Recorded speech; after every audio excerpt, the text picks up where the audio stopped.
So from this much part we continue algebra of limit में मुझे एक और algebra of limit लिखाने का याद आ रहा है, इसलिए मैं यहाँ पे नेक्स्ट पार्ट जो अपन ने भले स्टैंडर्ड लिमिट लिख के रखा हो, I would insist you to have one more standard algebra of limits जो 5th पॉइंट है, एक और लिख लीजिए।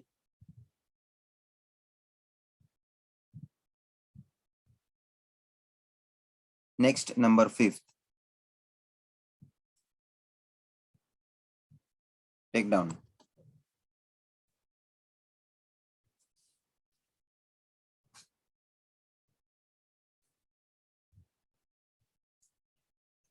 Limit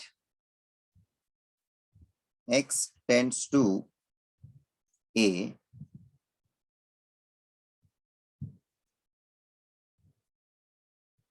for a function f of x having whole power n, then remember in this situation power में जो भी value n का वो कांस्टेंट रहेगा, we need to enter the limit for the function. So how do I write limit x tends to a for this function, and that power whole raised to n will be continued like this. So limit जो है वो function को लागू होता है। मैं ये बार बार बोलूंगा अभी, और आगे भी बोल चुका हूं, और आने वाले कुछ चीज में मेरे को वापस से ये बोलना भी पड़ेगा। लिमिट कभी भी लागू होता है तो वो फंक्शन के लिए लागू होता है, वेरी इंपॉर्टेंट। सो फंक्शन के पीछे उसको लिखा जाना है, एंड देन होल पावर जो भी चलता है वो तो चलते रहेगा। So it is important to write like this. ये सब लिखने के तरीके थे।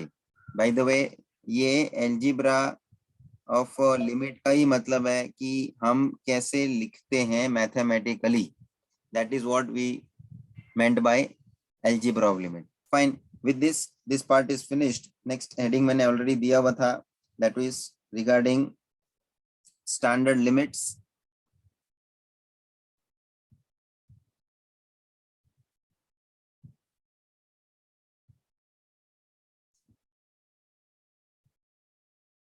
Give heading standard limits. कुछ चीज और ध्यान में रखने की जरूरत पड़ती है when we will be solving questions, and importantly first one ध्यान में रखो किस तरह से कुछ बातें हैं जो लिमिट्स के लिए क्वेश्चन सॉल्व करने के समय हमको ध्यान में रखनी है। Suppose limit is given for x tends to a for constant. C, ये कुछ ऐसे भी बातें हैं जो बेसिक हैं, जो आपको समझनी है, ध्यान में रखनी है व्हाइल सॉल्विंग द क्वेश्चन। तो यहाँ किस तरह से लिखा हुआ दिख रहा है, तो लिमिट सर लागू किया है आपने k के लिए, कांस्टेंट के लिए, और अभी हमने नक्की किया है कि भाई कांस्टेंट के लिए लिमिट लागू नहीं होने वाला है, x टेंड्स टू a है, तो x वाले कोई फंक्शन में जैसे कोई वेरिएबल इन्वॉल्व होगा, x का टर्म इन्वॉल्व होगा, उसके लिए लिमिट लागू होगा। यहाँ तो कांस्टेंट k लिखा है, मतलब उसके अंदर कोई वेरिएबल x का टर्म अवेलेबल नहीं है। सो व्हाट विल हैपन, ये limit x tends to a का कोई मतलब नहीं रहेगा, it will be just k as a conclusion will be remaining as an answer, where k is a constant if you want to write.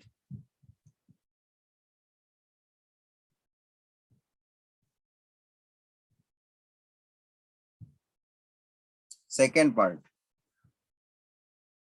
suppose limit x tends to a x के लिए लागू हो रहा है, तो यहाँ भी दिख रहा है सर कांस्टेंट नहीं है, x है, आप बराबर है जो वेरिएबल की बात कर रहे थे। So limit x tends to a है, मतलब x के जगह पे a का वैल्यू आपको सब्स्टिट्यूट कर देना है, that means a। Third one, limit x tends to a for x raise to n। ये भी ये सेकंड जैसा ही हो गया, खाली मैंने x raise to n power के लिए यहाँ पे अलग से दिया हुआ है, x रेज टू n करके पावर उसका अवेलेबल किया है, अदरवाइज x के ऊपर कुछ नहीं था तो पावर 1 ही था ना basically. So it is also the same thing, x raise to n, some power will be provided to you. So again the same thing, we apply limit, so x tends to a है, x की जगह पे a substitute हो जाएगा, power में जो n चल रहा है that will be as it is. यहाँ पे लिखना है तो लिख लेना, n belongs to the natural number.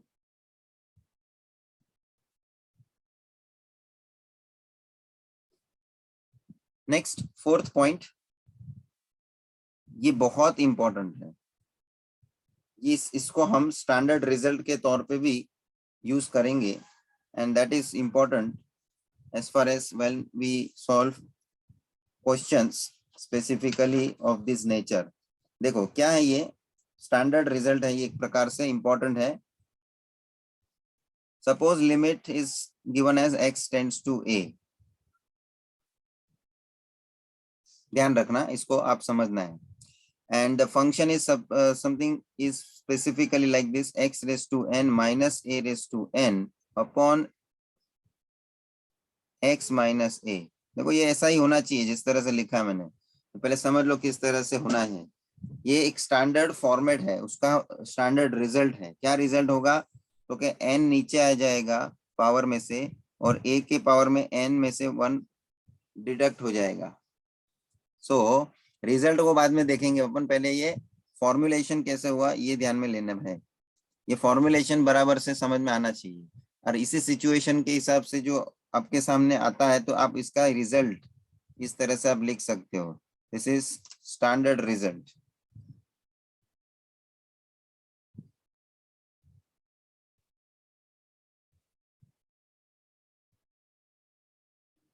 Algebraic limit ये भी बोल सकते हैं हम।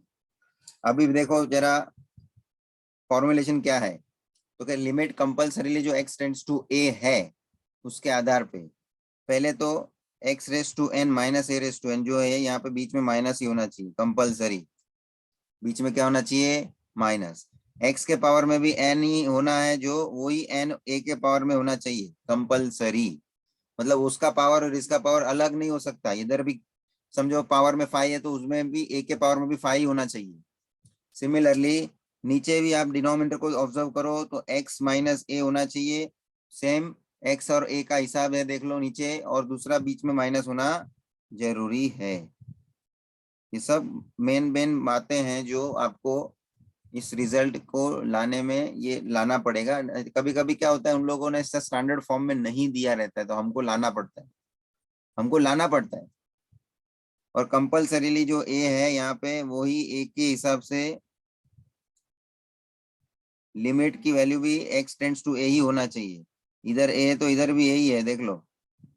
ये सब कुछ बातें हैं जो सामने रख के मैं इसलिए, क्योंकि जब आप स्टैंडर्ड रिजल्ट अप्लाई करने के लिए सोचेंगे तो आपके सामने फॉर्मुलेट ऐसा है कि नहीं, वो आपको खुद को भी चेक करने पड़ेगा। ऐसे ही डायरेक्ट रिजल्ट नहीं लिख सकते ना आप, जो ऐसा होगा तो ही रिजल्ट लिख पाएंगे। So this is important. Suppose example मैं एक लेता हूँ, एक एग्जांपल आपको सामने में रखता हूँ।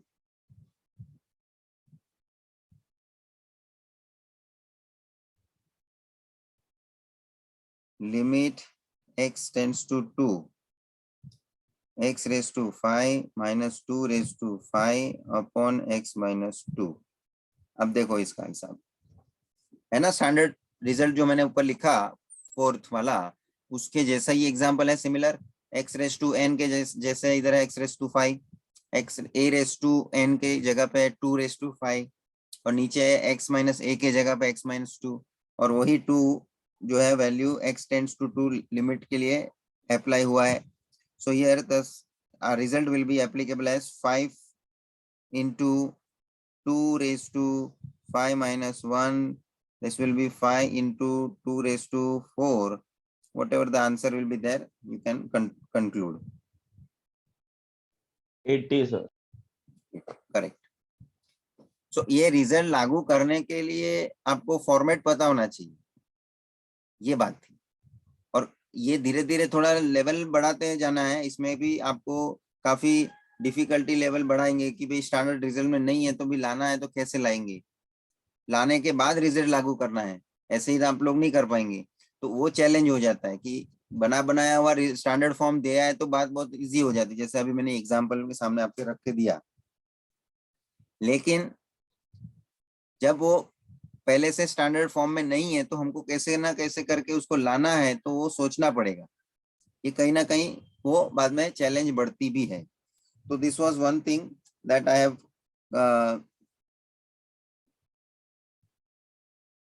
मोर फोकस्ड ऑन, बिकॉज इसका इज यूज ज्यादा होना है स्टैंडर्ड रिजल्ट के तौर पे। एल्जेब्रिक लिमिट इसलिए भी बोला क्योंकि this is algebraic function, X raise to N वगैरह जो होता है हम लोग एल्जेब्रिक फंक्शन बोलते हैं, जिसमें बेस में वेरिएबल है, पावर में कांस्टेंट है, ऐसा। तो इस नेचर के जो भी फंक्शंस है, इस नेचर के अंदर जो भी हम स्टैंडर्ड रिजल्ट करते हैं उसको हम एल्जेब्रिक लिमिट बोलते हैं। ठीक है, तो ये एक मैंने बात सामने रखा है। Even if you see in your textbook all this parts are sequentially covered. अभी कुछ मुद्दे और भी मुझे साथ में जोड़ने हैं, जैसे कि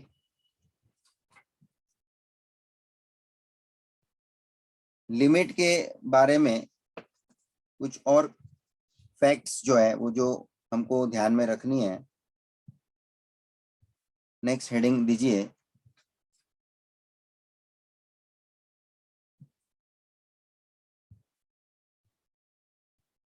limits, give next heading, limits of a rational function।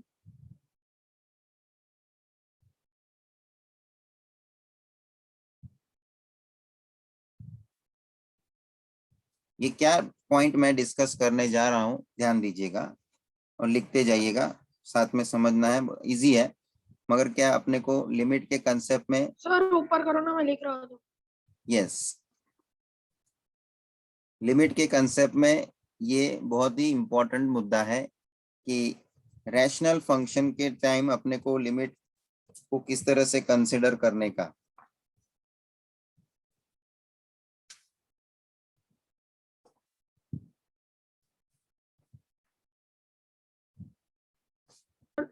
हाँ सर, हो गया। नंबर 1, सपोज आपको इस तरह से दिया है limit x tends to a,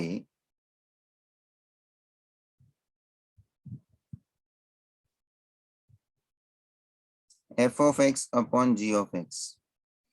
अब आप देख लो ये f of x upon g of x जो लिखा है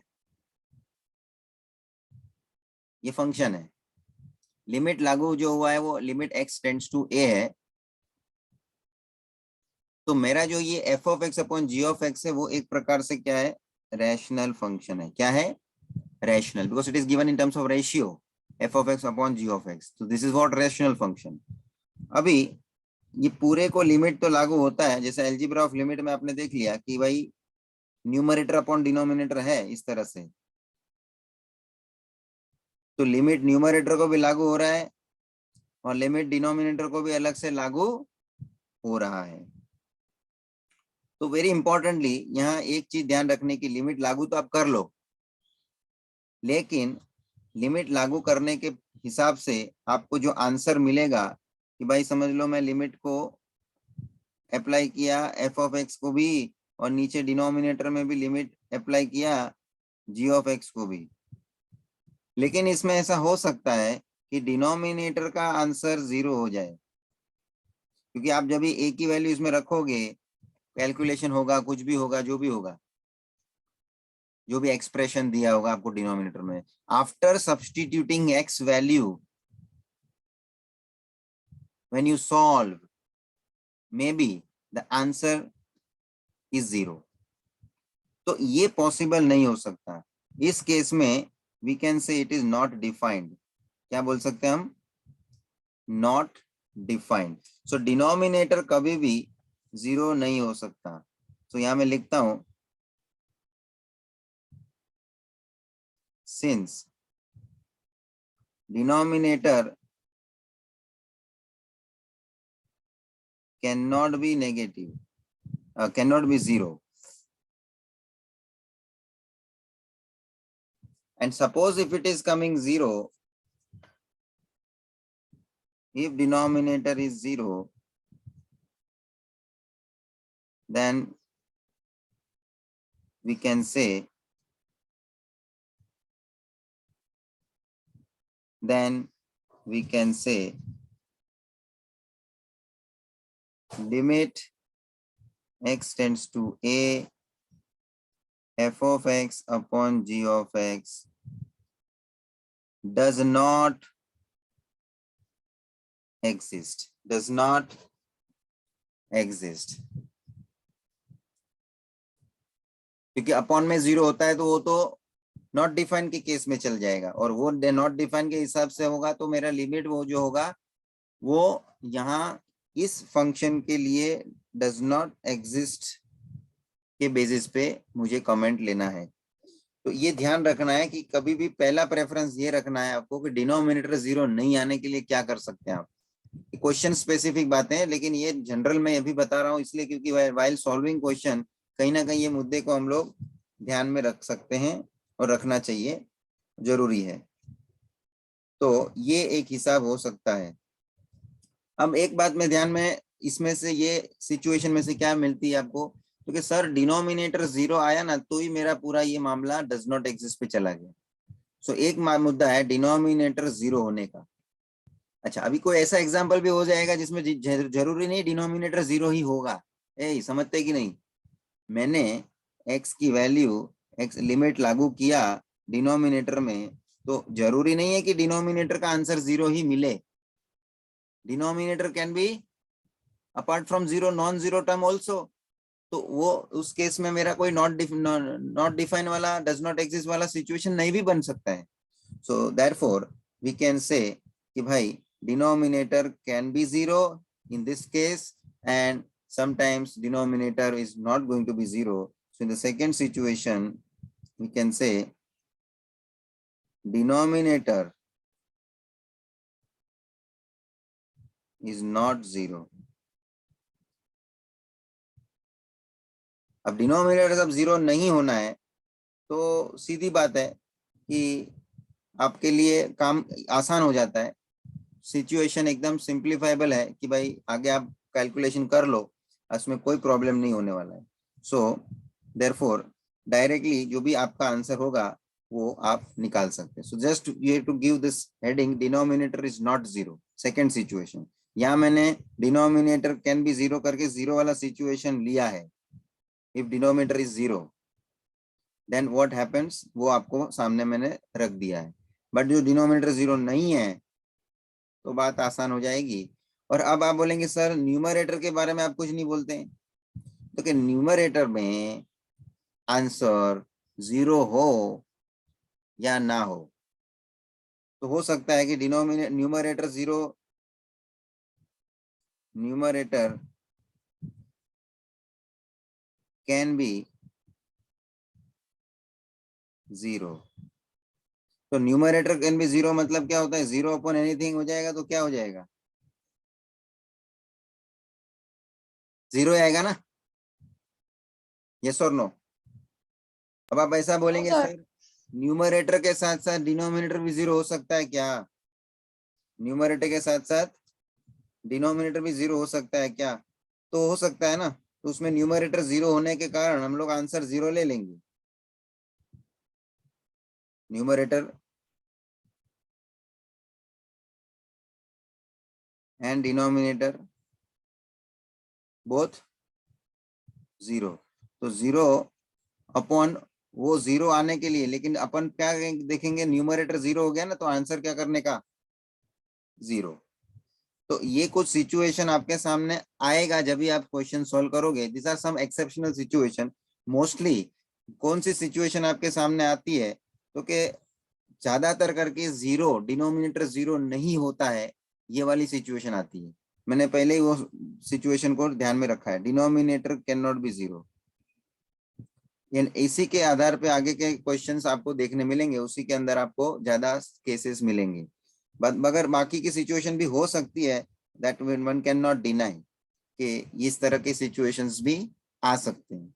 so very importantly this is the discussion depending on the question specific. हाँ, तो अभी क्वेश्चंस के ऊपर जब हम आएंगे तभी ये सब बातें को मैं ज्यादा एक्सप्लोर करूंगा। No doubt in general I can say whatever I can explain you. अभी मैंने जितना आपको सामने पॉइंट्स रखे हैं that we can consider, but very much connected with the practical question oriented parts. तो ये जरूरी है when we solve the questions. हमारे पास स्टार्टिंग में जो क्वेश्चंस उन्होंने कवर किए हैं एक्सरसाइज के अंदर, I am directly coming to that now because everything related to theory part is completed. Now, if I bifurcate the whole part of exercise 7.1, 7.2 and 7.3, why I am talking for all these three exercises together, क्योंकि इन लोगों के question कहीं ना कहीं जुड़े हुए हैं जो एल्जेब्रिक फंक्शन के ऊपर कनेक्टेड है. So if you have finished this much, then we can have some discussion based on the algebraic limits. That means limits which are based on algebraic function के आधार पे. So give heading.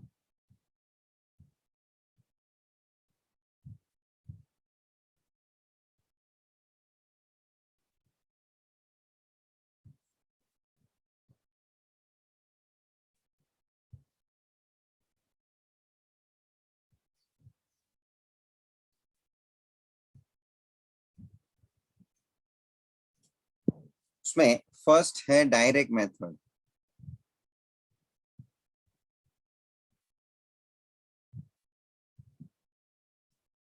Second part है जिसको हम बोलते हैं factorisation method.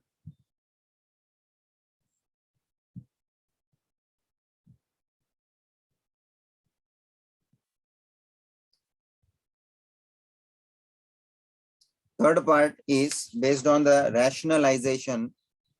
So it is called as rationalization method.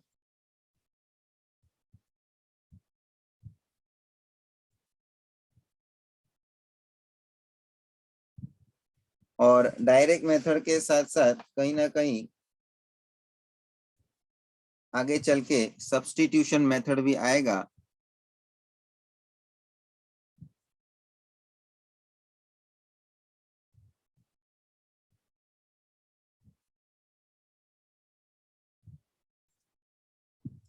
इसके हिसाब से क्वेश्चन को हमको समझना है. That is very much connected actually, मगर उसके अंदर कौन से क्वेश्चन में सब्स्टिट्यूशन लगेगा उसके बेसिस पे होगा, वो बाद में अपन क्वेश्चन स्पेसिफिक बात रखेंगे. But this is in general I am giving the overview about the type of questions. अब ये जो सिचुएशंस अब आपके सामने मैंने डिस्कस किया, एक एक एक्सरसाइज में उन्होंने कवर किया. For example all together they have covered in 7.1, 7.2, 7.3. All these exercise they have provided with this types of algebraic function, all this category: direct method, factorization method, rationalization method, and in that maybe somewhere we will see related questions based on substitutions. तो substitution कभी होना चाहिए, उन्हें वो सब बाद में रखेंगे, बात जो भी वो क्वेश्चन सामने ऐसा आएगा तब, क्योंकि जब भी जरूरत नहीं है सब्स्टिट्यूशन करके सॉल्व करने की कभी, तो हम नहीं समझते कि जबरदस्ती सब्स्टिट्यूशन करने की क्यों जरूरत पड़े. When it is done directly तो वो हिसाब है. तो हम लोग 7.1 शुरू करते हैं without discussing more things because now nothing left as far as directly now questions are concern. तो मैं सबसे पहले एक्सरसाइज लेना चाहूंगा 7.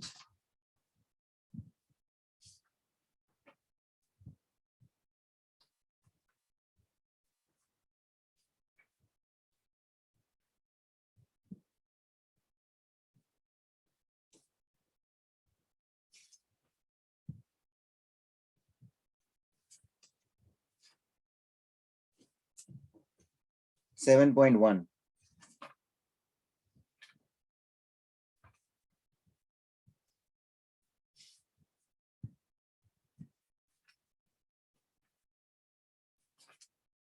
चलिए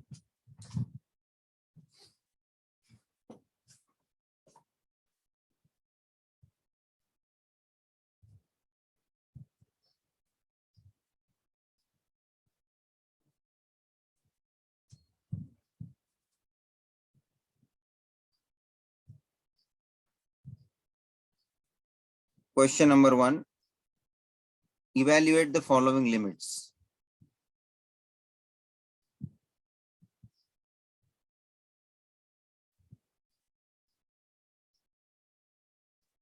Sometimes they also say solve the limits likewise. First, what is their limit x tends to 3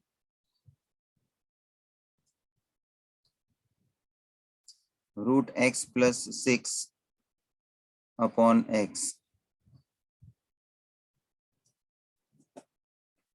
अब जरा सोच लेना, बिफोर वी अप्लाई लिमिट, ये पहले तो मुझे बताना ये किस तरह का केस है, रैशनल फंक्शन है कि नहीं, f of x upon g of x ऐसा दिया है कि नहीं? हाँ सर। तो लिमिट न्यूमरेटर को भी लागू होगा और लिमिट डिनोमिनेटर को भी लागू होगा, ये बात तो यस ट्रू है। लेकिन ध्यान रखने का, when you are applying to denominator, denominator के लिए खास चिंता करने की, क्यों? डिनोमिनेटर कभी जीरो नहीं होना चाहिए, कि एक हमारा पहला बेसिक रिक्वायरमेंट रहेगा, भले वो फिर होना है बाद में कभी होगा, दैट बोलते हैं ना जिसको रह के वो बाद में कोई भी हिसाब से वो जीरो के अलावा कुछ आंसर आ ही नहीं रहा है तो और जीरो होना पड़ा उसको, तो की बात है। लेकिन पहले सिचुएशन में तो अपने को यही बात आगे रखनी है कि वो जीरो नहीं होना है, उस पे अपने को सोचना रहता है। तो यहाँ तो डायरेक्टली नीचे x ही है और x टेंड्स टू 3 है। आप जब x लिमिट का वैल्यू अप्लाई करोगे तो नीचे तो 3 आ जाएगा, तो मतलब नीचे डिनोमिनेटर जीरो होता नहीं है। So we can apply directly limit for this. तो डायरेक्टली लिमिट कैसे अप्लाई करने का, लिखने का तरीका अपने को मालूम है, limit x tends to 3 root x plus 6 को भी लागू होगा और नीचे डिनोमिनेटर को भी लिमिट अलग से लागू होगा। देखो, and then you have to apply the limit.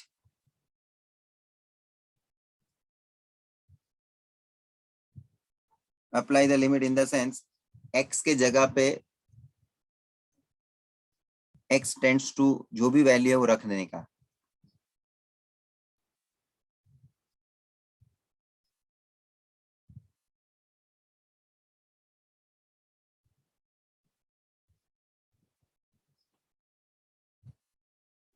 Sir होना आएगा।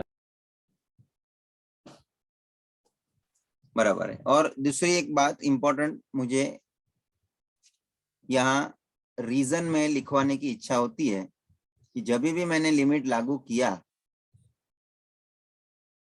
यहाँ पे भी जहाँ पे मैंने लिमिट लागू किया है, यहाँ मैं रीजन दूंगा since x tends to 3, therefore we know that it is x tends to 3, which means x is not equal to 3।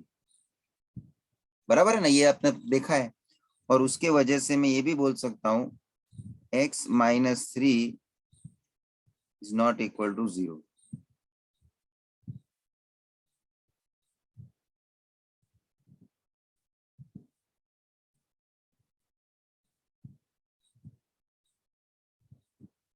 बाकी इस केस में रीजन की इसे जरूरत नहीं है।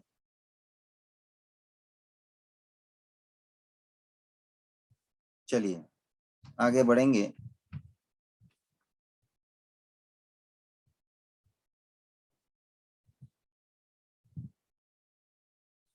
Question number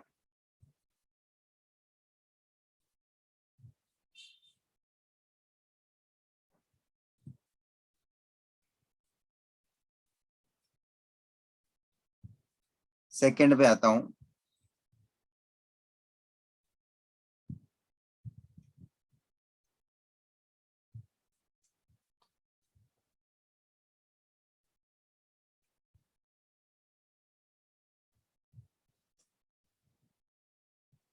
limit x tends to 2 x raised to -3 minus 2 raised to -3 upon x minus 2.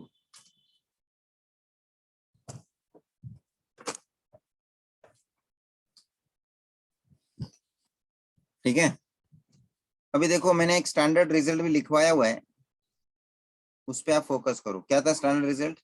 Limit x tends to a x raise to n minus a raise to n upon x minus a, fourth वाला था ना, मैंने important भी mark करवाया है। तो कहीं ना कहीं आपको इसका हिंट मिलता है क्या, ये हिसाब से होने के लिए चांसेस है क्या? क्योंकि देख लो उसी हिसाब से है कि नहीं। क्या था हमारा standard result? Limit x tends to a x raise to n minus a raise to n upon x minus a, then the result will be n into a raised to n minus 1. ये result क्या इसमें लागू होता है क्या, सोचने का? हाँ सर, लागू होगा, n की वैल्यू सेम है ऊपर की। बराबर है, करेक्ट। ऊपर पावर जो है x के पावर में जो वैल्यू है -3, यहाँ से a के पावर में भी -3 सेम, मतलब यहाँ x के जगह पे तो x होना ही है वेरिएबल, लेकिन x a के जगह पे 2 है, और वही a की वैल्यू यहाँ टेंड्स टू 2 होगी, हो रही कि नहीं हो रही है, वो भी ध्यान रखने का। जैसे यहाँ a के साथ यहाँ पे भी टेंड्स टू a ही है ना। सपोज मेरे पास लिमिट x टेंड्स टू 3 होता तो ये रिजल्ट में वो लागू होने के लिए नहीं था, क्योंकि लिमिट का वैल्यू जो टेंड्स टू हो रहा है वही यहाँ पे होना जरूरी है, दोनों सेम होने जरूरी है। So according to this standard result we can directly write the result, directly write the conclusion as -3 will come down, 2 के पावर में -3 में से -1 हो जाएगा। All of you are getting it or not? ये रिजल्ट लागू किया कैसे किया, और रीजन में ये दे रहा है, रीजन में ये स्टैंडर्ड रिजल्ट लिख लेना सामने, इसके सामने mention this standard result, that's it. अभी जो सिंपलीफाई होने का है वो करके आंसर कंक्लूड करते हैं हम। -3 2 रेज टू -4 -3 2 रेज टू 4 हो जाएगा, नीचे जाएगा तो डिनोमिनेटर में, and that will be nothing but -3 upon 2 raised to 4 बोलेंगे तो 16. So -3 upon 16, -3 upon 16। देखो रिजल्ट कैसे लागू हुआ है, और याद आना चाहिए। कभी कभी बच्चों लोगों को ने रिजल्ट याद रखा होता है, लेकिन कौन से टाइम भाई अब इस्तेमाल करने की टाइम में वो याद नहीं हो जाता कि यहाँ यहाँ यूज करना है, एप्लीकेशन जिसको बोलते हैं हम। So when to apply is also required, कब कैसे अप्लाई होना चाहिए, कहाँ अप्लाई होना चाहिए, वो भी तुम्हारा ध्यान बैठना चाहिए। ऐसा नहीं कि खाली रट्टा मार लिया रिजल्ट याद है सर, रिजल्ट याद होने से कुछ नहीं होना है, कहाँ एप्लीकेशन है ना उसका वो जरूरी है, सही समय पे काम में आना चाहिए आपको, तो दिमाग में लाना पड़ता है वो उस समय पे। तो ये समझ में आया कि नहीं? ये क्वेश्चन स्टैंडर्ड रिजल्ट के बेसिस पे था।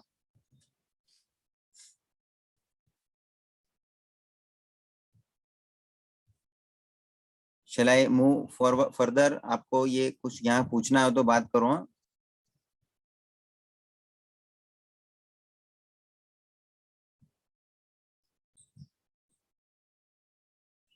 Let us take next question number 3rd।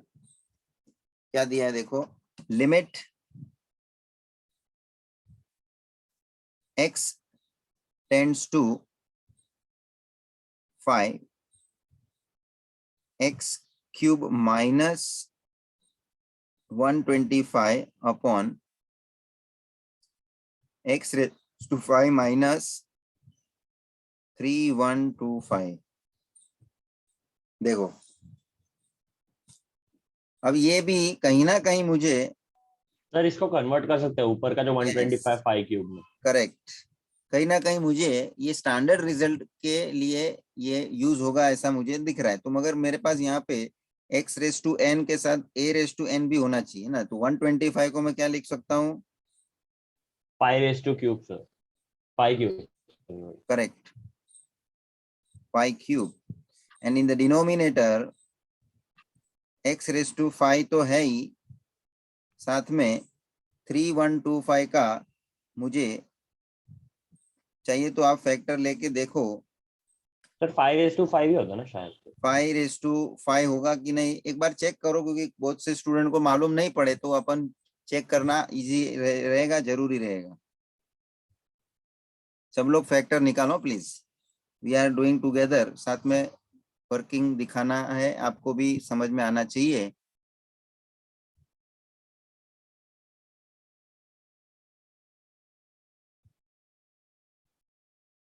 हाँ सर 5 तिथंच. Correct, so 5:5 will be the 3125। अब स्टूडेंट्स ये सिचुएशन को आप देखो, x⁵ minus 5⁵ upon x⁵ minus 5⁵. इससे इसके बाद आगे कैसे बढ़ा जाना चाहिए? जो मैं स्टैंडर्ड रिजल्ट यूज करता हूं, जरा समझ लेना, ये क्वेश्चन में थोड़ा हमको मॉडिफिकेशन रिक्वायर्ड रहेगा। हमारा स्टैंडर्ड रिजल्ट क्या है?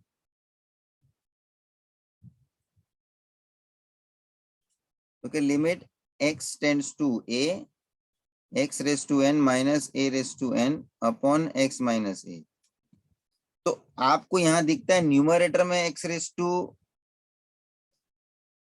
माइनस a⁵n के हिसाब से है तो सही न्यूमरेटर में, लेकिन इस न्यूमरेटर का डिनोमिनेटर x माइनस a के जैसा नहीं है। And the similar way x⁵ minus 5⁵ जो डिनोमिनेटर में है, उसके भी डिनोमिनेटर में x माइनस a के जैसा टर्म नहीं है।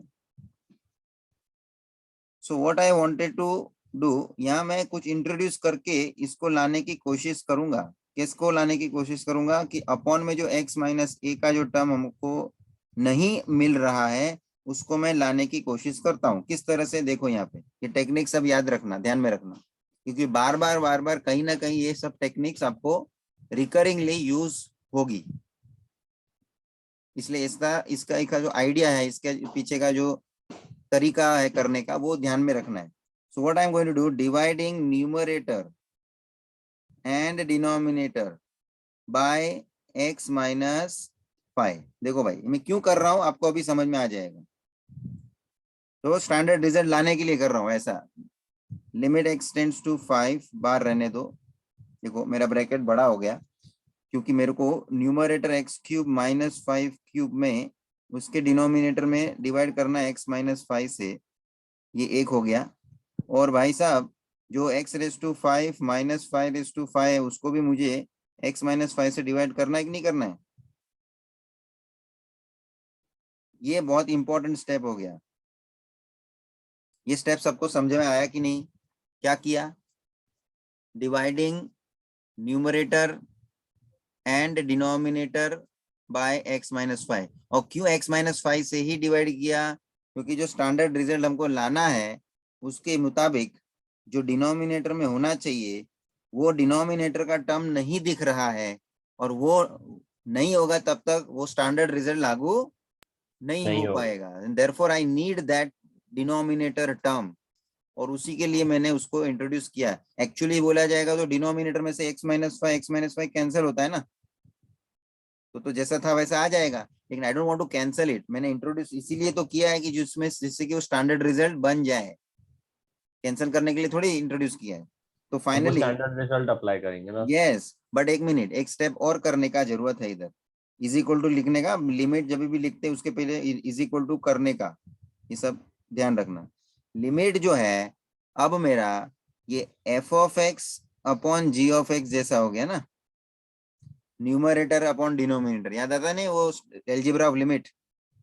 तो जब भी मेरे को लिमिट लागू करना है, न्यूमरेटर को डिनोमिनेटर को दोनों को इस तरह से लिखना पड़ेगा कि नहीं? लेकिन फोर्थ में जैसे लिखा था देखो, हाँ सर लिखना पड़ेगा। तो वैसा लिख के बताने का, डायरेक्ट नहीं करने का। जितना बन सकता है थोड़ा कहीं ना कहीं उसके मुताबिक जाना पड़ेगा।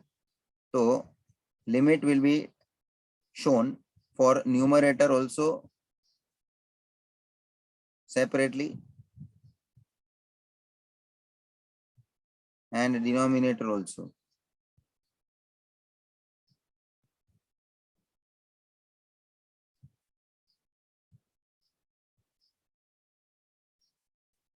समझा सबको?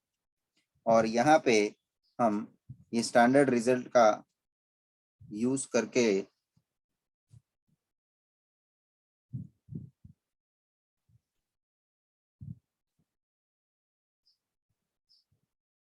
आंसर लिखेंगे। देखो क्या हो जाएगा, तो के 3 नीचे आएगा, 5⁻³ सिर्फ आप न्यूमरेटर को देख रहे हो, ये पूरा न्यूमरेटर, इसका रिजल्ट ये आ गया। And so as for same the denominator standard result लागू होके मेरे को क्या लिखना पड़ेगा, अपॉन 5 नीचे आएगा, 5⁻5 - 1 हो जाएगा, यस और नो? और रिजल्टिंग यस सर। आंसर्स जो भी आता है वो आप आगे बढ़ो। Square upon 5 × 5⁻4, this is numerator 5⁻2 है, 5 2 टाइम्स, 5 4 टाइम्स, पूरा 2 टाइम्स कैंसिल हो जाएगा, 2 टाइम्स बचेगा, सो 3/2 टाइम्स बचा है पावर, इसलिए 5² 25, 25 × 5 3/125। 125, करेक्ट। देखो भाई, स्टैंडर्ड रिजल्ट लागू कैसे हुआ, ये क्वेश्चन में आप देखो तो आपको लगेगा कि सर स्टार्टिंग से ऐसा बनाया हुआ हमको मिलता नहीं है, हमको मॉडिफाई करना पड़ा, हमको कुछ इंट्रोड्यूस करना पड़ा, जिससे कि स्टैंडर्ड रिजल्ट में हम ला सकें, और बाद में जो भी है वो रिजल्ट लागू होने का है, वो तो आपको तुरंत आप लिमिट के लिए रिजल्ट लागू कर दोगे, लेकिन लागू करने का लास्ट स्टेप में जब आया, मगर उससे पहले ये सब तैयारी करनी पड़ी ना, उसको बनाना पड़ा ना स्टैंडर्ड रिजल्ट के फॉर्मेट में। जरूरी थोड़ी था कि भाई पहले से हम लोग देंगे, मैंने ये आगे भी बात बताया कि स्टैंडर्ड रिजल्ट के फॉर्मेट में जरूरी नहीं कि उन लोग रेडीमेड दे देंगे, नहीं, अपने को कहीं ना कहीं सोचने पे भी मजबूर कर देंगे उन लोग कि ये स्टैंडर्ड रिजल्ट में लाने का तो है, तो कैसे लाएंगे, कुछ इंट्रोड्यूस करना पड़ना है तो क्या कैसे इंट्रोड्यूस करके लेके आएंगे।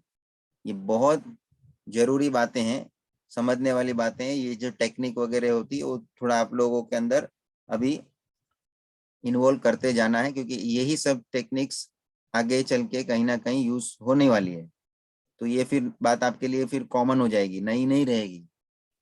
ये सब स्टाइल जो भी हिसाब से हम लोग आगे बढ़ रहे हैं वो आपको फिर बार बार यूज में आते रहेगी। This will not be going to be new thing for you, recurringly you can apply. हाँ, बट जहाँ जरूरी रहेगा उस हिसाब से सोचना पड़ता है, ऐसा टेक्निक बहुत सारे होते हैं, लेकिन क्या जिस क्वेश्चन के लिए वो एप्लीकेबल है उसी में वो अप्लाई होना चाहिए। तो this is what our question number 3, ये इंपॉर्टेंट मार्क करके लेना। क्वेश्चन नंबर 4 आज का लास्ट, आगे बढ़ता हूं मैं।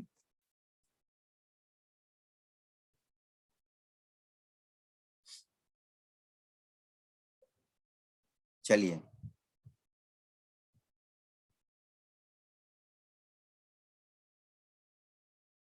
पहले तो ये क्वेश्चन नंबर 3 में कुछ किसी को पूछना है तो बात करो please. Anything to ask for question number 3? No sir. सभी को पूछता हूँ, ऑल ऑफ यू, ये सब ध्यान में रखने वाले बातें हैं। चलिए क्वेश्चन नंबर 4, बट इजी है, जो आप प्रॉपरली फॉलो रखेंगे, चैप्टर बहुत इंटरेस्टिंग भी है। क्या लिखा है देखो, if limit x tends to 1, x⁴ - 1 upon x - 1 is equals to limit x tends to a, x³ - a³ upon x - a. Find all possible values of a. Okay, sir जो first वो LHS है उसमें 1/4 कर देंगे हाँ, yes. अभी और अपने जो को, आप स्टैंडर्ड लोगों को वो स्टैंडर्ड रिजल्ट ध्यान में आ रहा है तो आप खुद भी सोच सकते हो। चलिए स्टार्ट करेंगे, बहुत इजी है।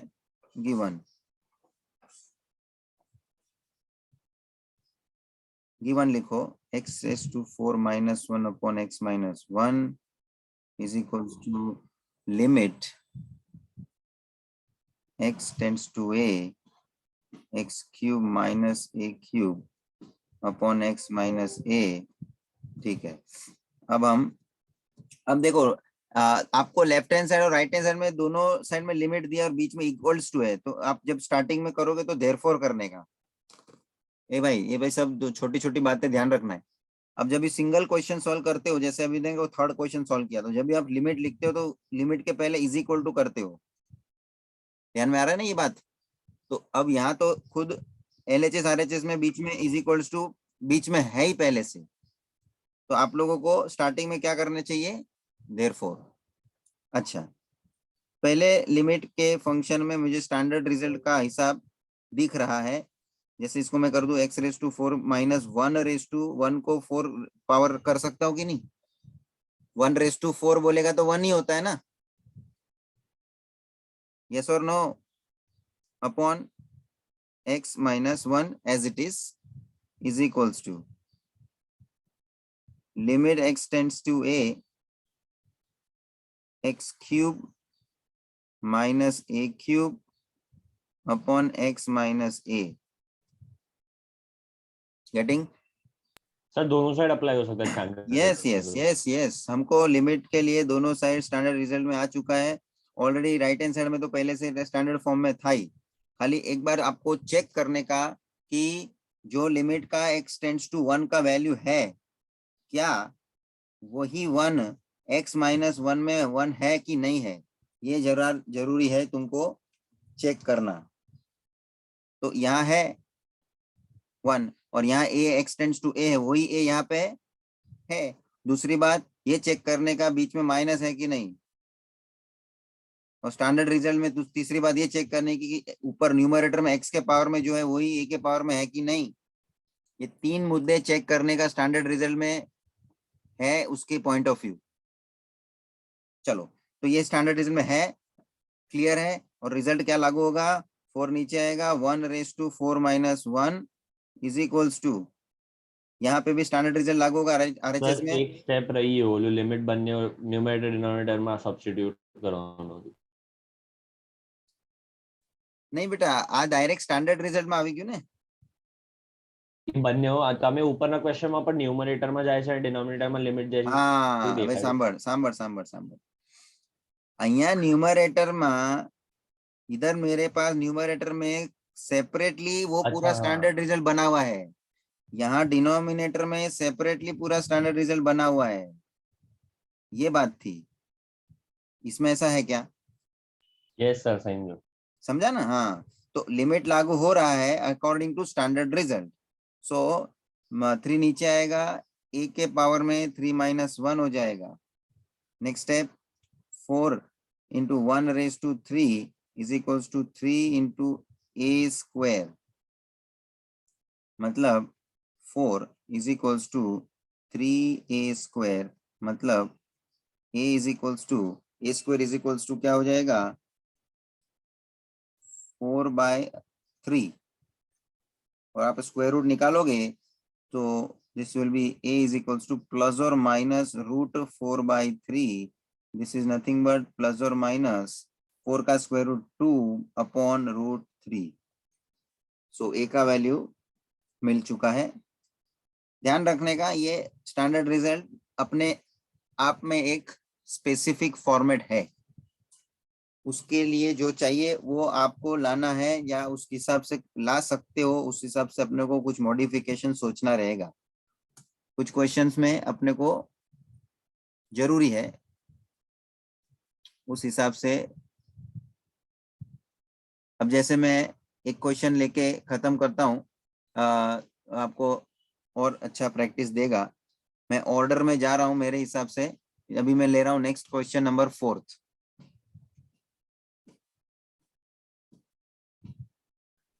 ये सर पहले 4 हो गया। सॉरी ये 4th, मैं जो है देख रहा हूँ क्वेश्चन नंबर 3 का 4th। मुझे ये क्वेश्चन नंबर 3 जो है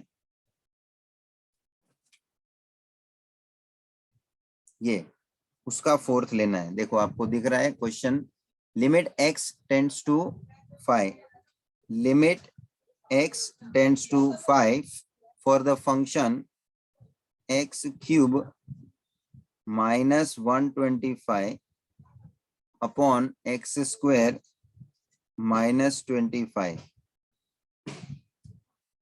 सर ओला अब समझे तो से सेम टू सेम। हाँ सेम ही है ना, कौन सा, हाँ बराबर है, 3rd वाला किया ना वैसा ही है ना। क्वेश्चन सॉल्व करते जाइए आप लोगों को, मुझे कुछ बोलने की जरूरत नहीं है। Solve it by your own, I am also solving simultaneously.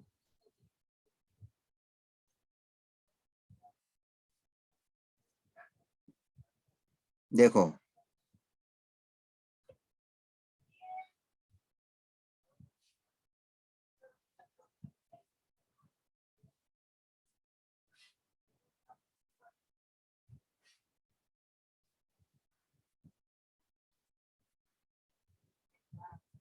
Sir આમાં તો ઓલું લિમિટ સેપરેટ કરીને બતાવવું પડશે ને, કેમ કે બે ઉપર यस નીચે यस यस, वो तो क्वेश्चन में दिखाया ही था ना तेरे को। पहले मेरे को क्या लगेगा, डिनोमिनेटर में dividing divide by x minus numerator and denominator by x minus 5।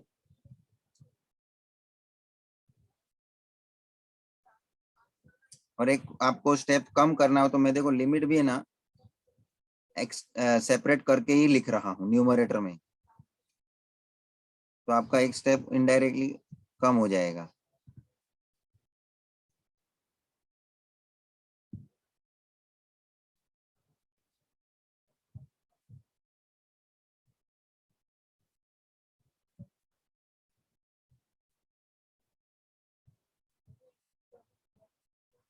और मेहरबानी करके जिधर भी आपका स्टैंडर्ड रिजल्ट आपको लागू करना पड़ना है उसमें रीजन में स्टैंडर्ड रिजल्ट मेंशन करना। विदाउट स्टैंडर्ड रिजल्ट वो रीजन जिसको हम बोलते हैं, बाकी नहीं किया चलता है ऐसा भी बोलते हैं लोग, लेकिन क्या अपना एक हिसाब से बराबर इंप्रेशन बैठता है कि नहीं, हाँ स्टैंडर्ड रिजल्ट जो भी लागू किया है उसमें उन लोगों ने रीजन में मेंशन भी किया है फॉर्मूला। सो 3 नीचे आएगा 5⁻³ - 1 अपॉन 2 नीचे आएगा 5⁻² - 1। यहाँ रिजल्ट लागू किया है भाई साहब, तो यहाँ फॉर्मूला लिखना चाहिए, limit x tends to a x⁻n minus a⁻n upon x minus a is equals to n a⁻n minus 1। ये रीजन लिखना पड़ेगा। सो 3 × 5 ये हो जाएगा 2 और 75 2 अपॉन × 5⁻1, एक 5 कैंसिल हो जाएगा ना। सो 5 × 3 15 upon 2, this is your answer. Yes sir done. बस ये सिमिलर ही था, मेरे को खाली दिखा ऐसा तो मैंने ले लिया। बाकी आगे हम नेक्स्ट लेक्चर में आगे के और आगे जितने भी और क्वेश्चंस है उसको हम लोग सॉल्व करने का प्रयत्न करेंगे। बाकी के जितने भी क्वेश्चन है, कुछ क्वेश्चन मुझे एक्स्ट्रा देने की भी इच्छा है, ये टॉपिक में मेरे को मैं देता ही हूँ, जो भी ये टेक्स्ट बुक के हिसाब से मेरे को देना पड़ता है। इन लोगों ने भी बहुत लिमिटेड कर दिया क्वेश्चंस। ठीक है, whatever it will be, we are going to consider all those questions. इसमें कुछ डाउट हो तो बात करो, otherwise I can conclude my lecture।